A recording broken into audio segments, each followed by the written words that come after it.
Thank you for joining us for Lesson 12 for August 23rd, 2020. Our lesson this Sunday is entitled David Mourns for Saul and Jonathan, for the death of both Saul and Jonathan. And our lesson comes from 2 Samuel chapter 1, verses 11 through 12, and verses 17 through 27. As we get ready to look at this lesson, we're going to see something very remarkable. We're going to see what it means to truly love somebody and to feel free to show that you care about them by mourning the loss of that person.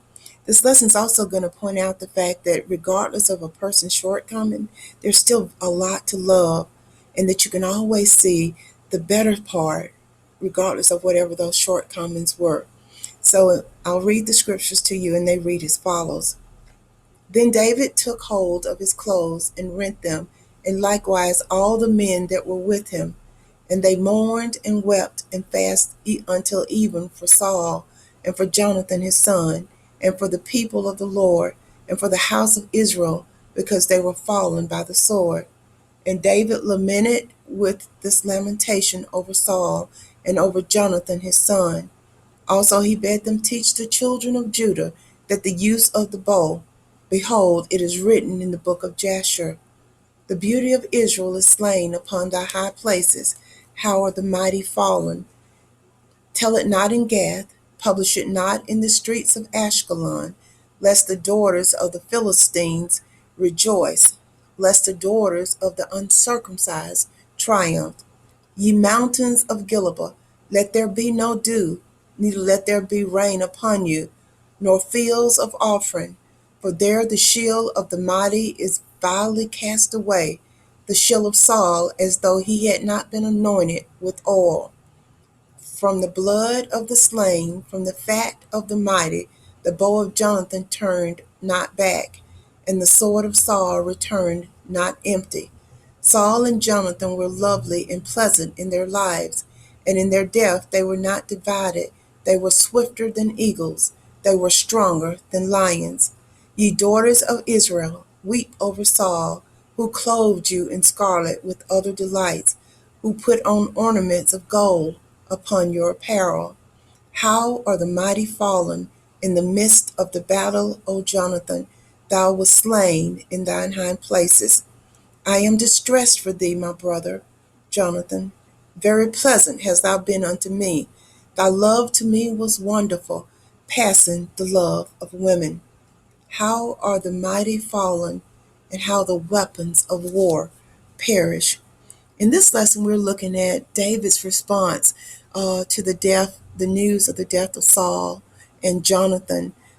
David had been on the run for over 10 years because he knew that Saul had sought to kill him.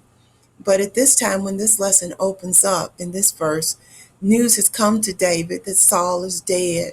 And when he heard it, his reaction was that he took his clothes and he tore them off because he was so upset. And so did the men that were with him. They did the same thing. They were so distressed over Saul's death.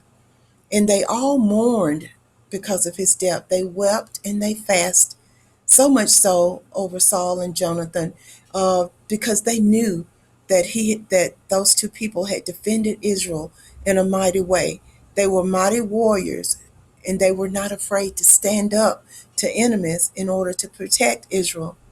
And it says that David lamented with his lamentations over Saul and over Jonathan his son. David was not afraid to show his emotions. Even though he had had some issues and some difficulties with Saul, he loved Saul. He loved Saul's family. He was married to Michal, which was Saul's daughter, and he was his son, and David was Jonathan's best friend, which was Saul's son. And he was so upset, but he commanded that the people teach unto the children of Judah the story of Saul and of Jonathan. And he said that he wanted it written how they were men of valor, how they were not afraid to fight for the Israelites, and how he was willing to protect the children of Israel. And he asked that it be written, and it was called in the book of Jasher, Jasher. That's not a book that's in the scriptures as part of the 66 books of the Bible, but it was a book that was common and well known at that time that recorded the history of Israel. And he asked that this story of Saul and Jonathan be recorded in that book. And then he went on to say that the beauty of Israel is slain upon thy high places. How are the mighty fallen? He was almost in disbelief. He was saying, how has the beauty, which meant the glory of Israel, the light of Israel, in a sense, had gone out because the king and the king's son had been slain. And we all know that no matter how mighty or powerful a leader is, and even if that leader has flaws, because everybody does, there's a feeling that strikes the nation when you lose a person that's well known. We can think of how the nation reacted to the death of Martin Luther King. We can think of how the nation reacted to the assassination of President Kennedy. And this is what it was like for the Israelites when they found out that Saul and Jonathan had been killed in battle. And then we see that David said that don't tell this to everybody. We want the children of Judah to know it. We want the children of Israel to know it. But we don't want you to publish this information in Gath. We don't want you to go to Ashkelon, which were cities where the Philistines ruled over. He said, because if you tell it there, those people will rejoice. They will be glad to hear that Saul and Jonathan were dead.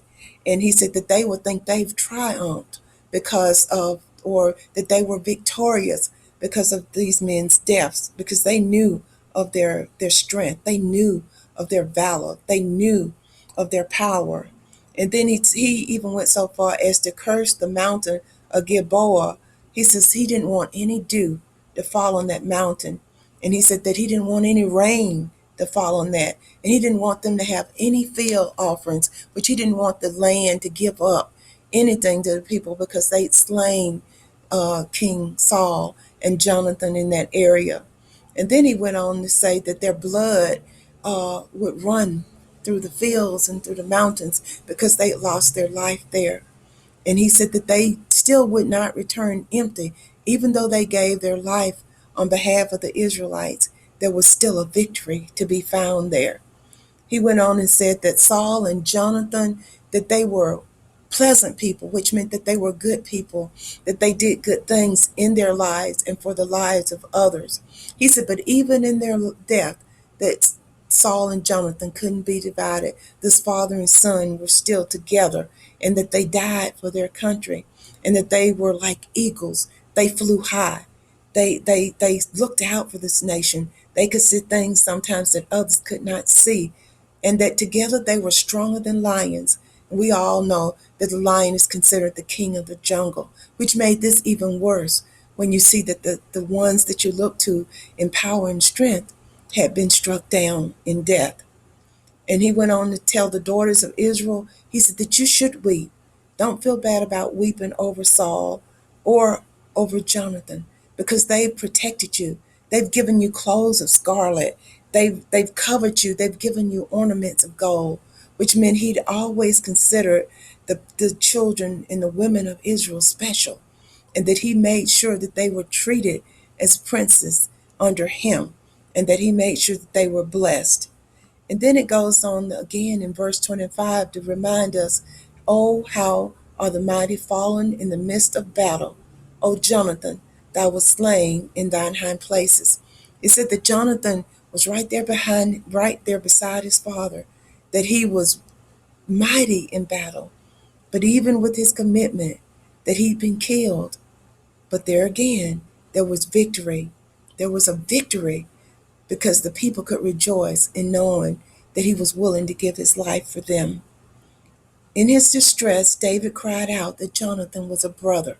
And when we think back of some other scripture references that looked at Jonathan's and David's relationship, we see that they'd always been close.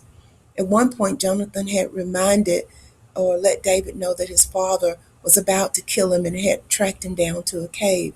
But Jonathan had come to warn him. And then there was a scripture where Jonathan and David described that their hearts were knit together. that they were almost like one because they were so close as brothers. And here we find that David continued to weep. And he said that he was very pleasant unto him, that they were so close, and that his love that he found that Jonathan had towards him was so wonderful, and that it surpassed the love of a woman. Here he's saying that Jonathan loved him for him, and that he loved Jonathan for himself.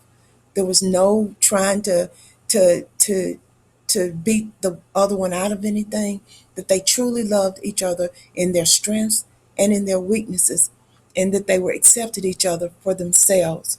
And then he went on to say that once again, how are the mighty fallen, and how the weapons of war perished. He was saying he wished there was no war, and how weapons kill off people. And even though sometimes we know that we have to protect, that the scripture tells us if you live by the sword, you die by the sword. And we see here this is what happened, because these men were still trying to do a good thing, but they died by the sword.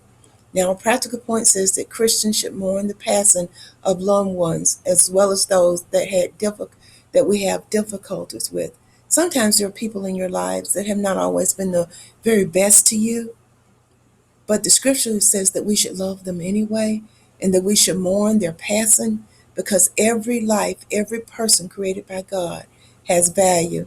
And it goes on to tell us that it is right to mourn the loss of loved ones and former associates, for it shows that we know their value. And this just proves that everybody is valuable in God's sight, because the scripture tells us that God is not a respecter of persons, so that we should not be either. And it also tells us not to judge people, because we do all have shortcomings. And then it goes on to say that the loss of great leaders, even flawed ones, is hard to bear. When we lose somebody that's in leadership or in power, it has an impact on us, but it's not wrong to sorrow for them.